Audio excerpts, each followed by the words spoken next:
Hi ಪ್ರೀತಿಯ ಮಕ್ಕಳೇ, ನಾನು ಇವತ್ತು ನಿಮಗೆ ಇನ್ನೊಂದು ನೀತಿಯ ಕಥೆಯನ್ನು ಹೇಳುತ್ತೇನೆ.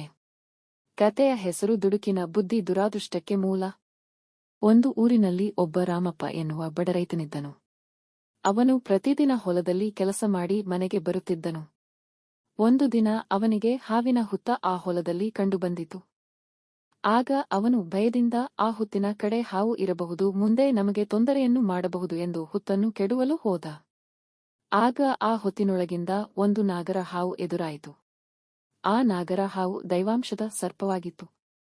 ಆಗ ಹಾವು ಆ ರೈತನಿಗೆ, ನನ್ನನ್ನು ಹೊಡೆಯಬೇಡ, ನಾನು ನಿನಗೆ ಏನು ಮಾಡುವುದಿಲ್ಲ ಎಂದು ಹೇಳಿತು. ಆ ರೈತನು ನನ್ನನ್ನು ಕ್ಷಮಿಸಿ ಎಂದು ಬೇಡುತ್ತಾ ಮನೆಗೆ ಹೋಗಿ ಒಂದು ಬಟ್ಟಲು ಹಾಲನ್ನು ತೆಗೆದುಕೊಂಡು ಬಂದ. ಆ ಹಾವಿಗೆ ನೈವೇದ್ಯವನ್ನು ನೀಡಿದ.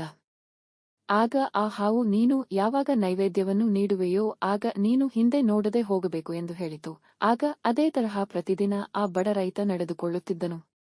3 ದಿನಗಳ ಬಳಿಕ ಬಟ್ಟಲನ್ನು ತೆಗೆದುಕೊಂಡು ಹೋಗುವಾಗ ಅದರಲ್ಲಿ ನಾಣ್ಯ ಕಂಡಿತು. ಆಗ ಅವನು ಸಂತೋಷದಿಂದ ಆ ಹುತ್ತಿಗೆ ಪ್ರತಿದಿನ ಪೂಜಿಸುತ್ತಾ ಹೊರಟನು. ಕಾಲ ಕಳೆದಂತೆ ಬಡ ರೈತನು ಶ್ರೀಮಂತನಾದನು. ಅವನಿಗೆ ಒಂದು ಗಂಡುಮಗು ಜನನವಾಯಿತು. ಆದರೂ ಸಹ ಪ್ರತಿದಿನ ಹುತ್ತಕ್ಕೆ ಹಾಲಿನ ನೈವೇದ್ಯವನ್ನು ಬಿಡಲಿಲ್ಲ. ಒಂದು ದಿನ ರಾಮಪ್ಪನು ಬೇರೆ ಊರಿಗೆ ಹೋಗುವ ಸಂದರ್ಭ ಒದಗಿತು.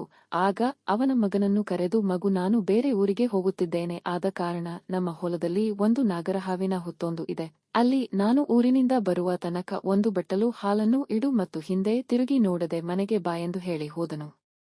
ಆ ಹುಡುಗ ಹುತ್ತದ ಬಳಿ ಹೋದಾಗ ಏನಾಯಿತು ಎನ್ನುವುದನ್ನು ಮುಂದಿನ ಭಾಗದಲ್ಲಿ ತಿಳಿಯಿರಿ. ಇದೇ ರೀತಿ ನಮಗೆ ನಿಮ್ಮ ಲೈಕ್, ಸಬ್ಸ್ಕ್ರೈಬ್ ಮೂಲಕ ಪ್ರೋತ್ಸಾಹ ನೀಡಬೇಕೆಂದು ವಿನಂತಿಸಿಕೊಳ್ಳುತ್ತೇನೆ.